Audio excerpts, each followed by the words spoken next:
fishing. Crimpy's Fishing Show. News Talk ZB, happy Saturday morning, 22nd of June. It is that time once again to catch up with the salty old sea dog himself, Mr. Daryl Crimp, fishing with Crimpy. Might be a happy Saturday for you. Yeah, I know, you're terrible. I'm not terrible, I'm just grumpy.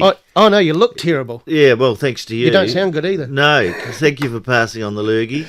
It's all right. And you can stop telling my clients that it's because I keep sucking up to you. Well, they sit there looking at me worried that they're going to catch something, and I say, no, it's not that contagious. It's passed by bodily fluids because Regan keeps sucking up to me. Right.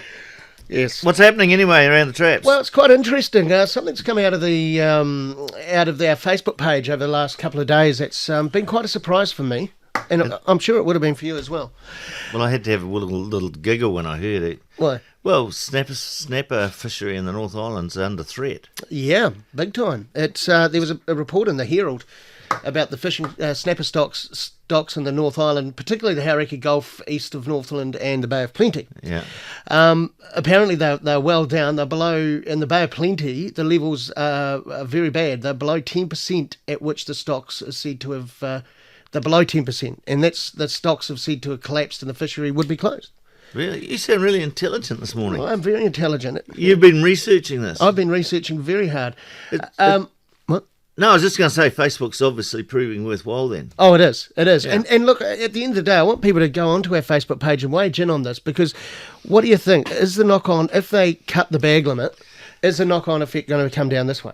Okay, so that's what the big issue is about, that the snapper stocks are declining in the north. Rapidly. And the big cry out is pin the wreck guys down and cut the bag limits. Yeah. Well, yeah. if you think back, they did that with the blue cod down here. The fishery was under collapse, Yep. and they pointed the finger at the wreck guys, says, you guys have got to actually step up to the mark and say, take it on the chin, you're causing the problem.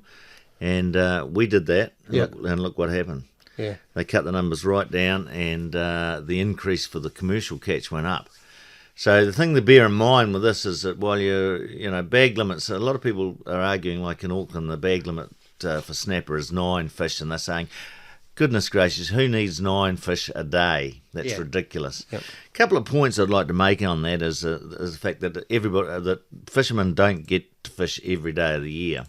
So the bag limits are there to give you the chance of catching a reasonable amount of fish on the times that you go out there. Now, if you cut them right back, a couple of things that you need to bear in mind. One is that the poor old guy that only might get out once or twice a year is going to be limited to a very small catch rate.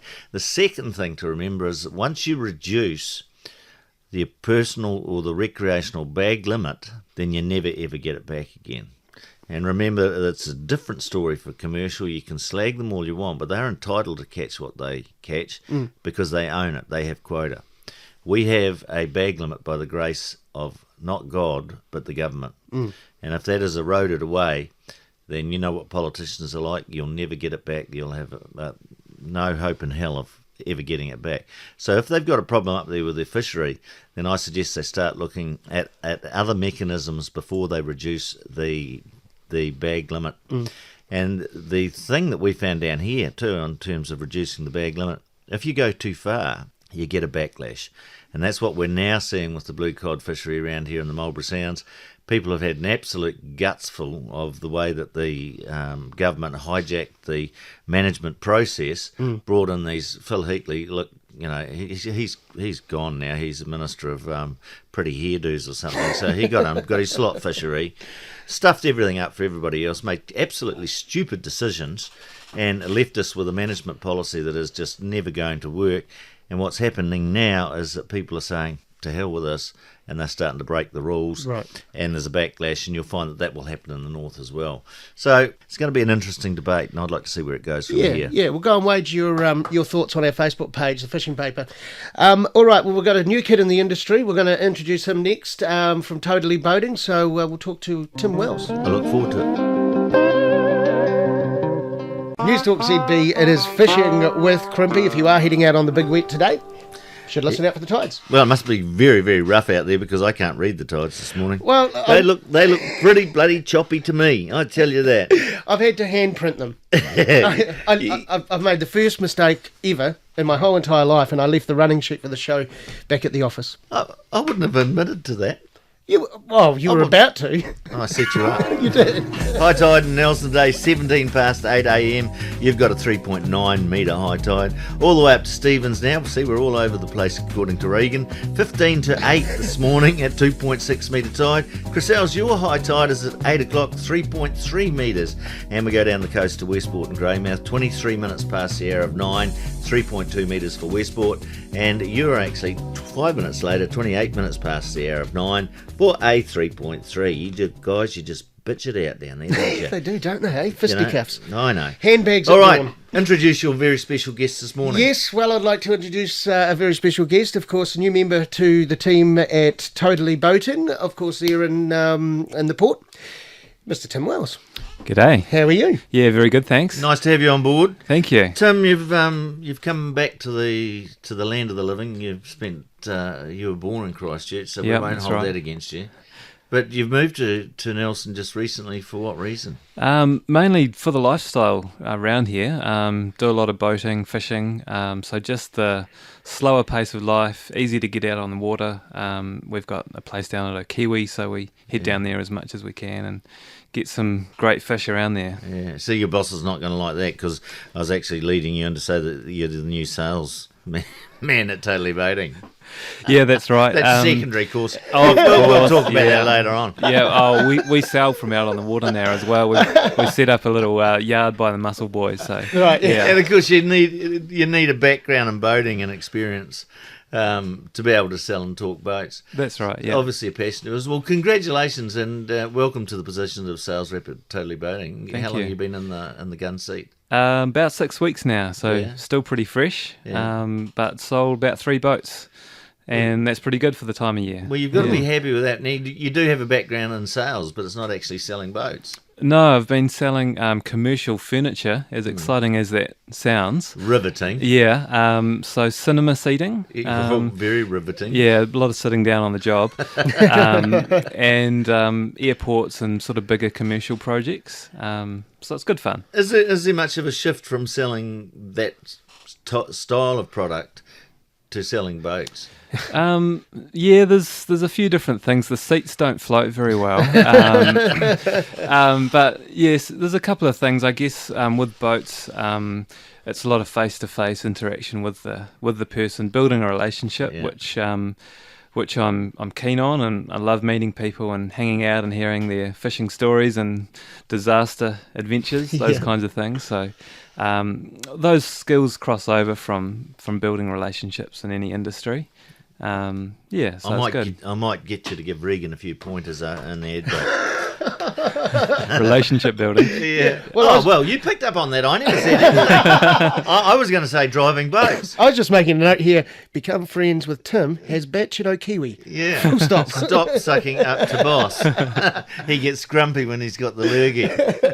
Tim, Wells is a local name. So you come from Christchurch. Do you have any relatives or any history here? Yeah, yep. My dad was born in Nelson, grew up in Wakefield or Spring Grove, went to Waimea College, so one of the old boys. Yeah. Well, not quite. He didn't go to Nelson Boys. Oh, right, okay. He's like me. He's a pending local. Bit of rivalry is there. Well, apparently. I went to Tapawera area school, so I don't even register. So at least he's close. He got Oh, that's right out in the sticks, isn't it? Yeah, boondocks. That's a long way out, yeah.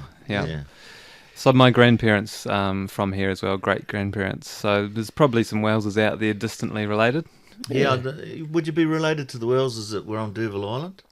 Yeah, I think there's a connection there with Granddad, a cousin or something along that line, yeah. That's where I shot my first deer. Tim has property on D'Urville. Become friend. Take no notice. Sucking up again. Notice of Regan. He's very shallow, and you don't know. You don't want to go near shallow people when you're into the world of boating. Our special guest this morning is Tim Wells. We're going to find out more about his role at Totally Boating in just a moment. He's new sales rep, so we congratulate him on that. Also, he's got a history of fishing in the area, in particular Okiwi Bay. More of that in just a moment. And we're back on News Talk ZB. It is Fishing with Crimpy. And you say some of your most interesting and intelligent statements during the ad break. yeah, I time it well. I don't know why you don't talk more when you're on here. Because I'm worried about what you're going to retort with. Well, I'm not going to retort with anything because you raised a couple of interesting points, and they were. Right, my interesting points, Tim, were it's interesting that you were saying earlier before the break about you've already sold 3 boats in your time here. Obviously during the winter time, and one of the things I've been talking to a lot of particularly North Island people is the fact that we have a very strong winter fishery.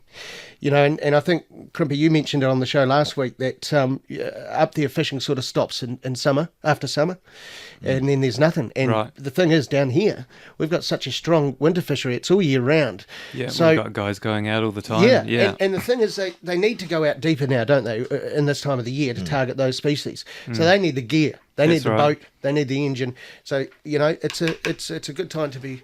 a lot of people 1 kilowatt transducers on their sounders for 200 metres and deeper. Just means you can see a bit more clearly what's down there if you're targeting groper, those kinds of species. So you're not just here to sell boats. At this time of year, you also can upgrade people's boats.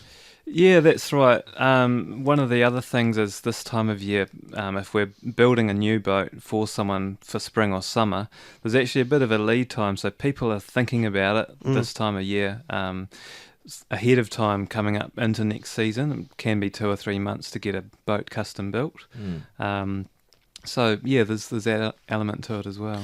Some people still don't like fishing in winter, and some people don't have the boats that confidently get them out to the deeper water where the winter fishery is. What sorts of things should they be thinking about going into winter? I noticed Totally Boating is pushing the winterisation aspect at the moment. Can you tell us a little bit more about that? Yeah, it's I guess it's to do with people who are perhaps leaving their boats sitting over winter. Bring it into us. We're doing this winterisation. It's $79.95, so it's pretty cheap. Looking at the fluids in your fuel tank. So there's some quick store, which is a quicksilver product, which helps your fuel just remain stable if it's sitting. Protects it from moisture and condensation in your tanks.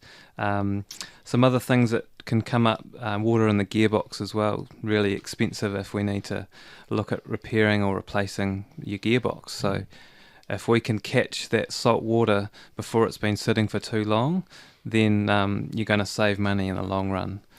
So this is a preventative side of looking after your boats that we haven't really focused much on in the past, have we? No, a lot of people, I guess, forget about their boat over winter. I mean, those of us who are the hard types like yourself, Crimpy, will be going out all year round. Oh, yeah, right. More power. Tell Daniel that. He's sitting there. Dad, can we go out at the weekend? Yep. Tie your mother down. Yeah. Well, that's actually true, though, but it's equivalent to buying a car that's had one little old lady owner, a granny owner, compared to buying a rental car. Some people think that the granny owner car that's done 20,000 miles over 50 years is a better buy than a 3-year-old rental car, but it's not true because the more you use it... That's right, yeah. You want to be, at the very least, running your motor up once a month. Just keeps the battery ticking over as well. Yeah, that's right. It's not good to leave it sitting there. Yeah, and then I found that to my detriment years ago that seals started drying out. And, of course, if you don't do your annual checks and your annual servicing, then you can be in for big bucks if things go wrong. So tell us again, the winterisation at Totally Boating, it's only $79. That's right, yeah. And so how do people get in contact with you?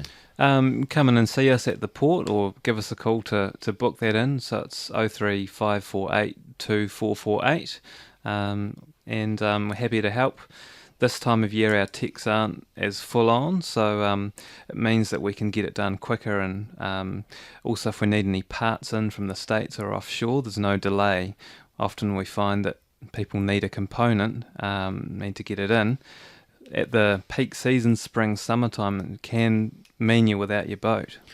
All right, if you need some work done on your boat, Totally Boating's the place to go. We got to go. Yep. And we'll catch you next week. Same time, same channel, next week. Goodbye. Bye-bye.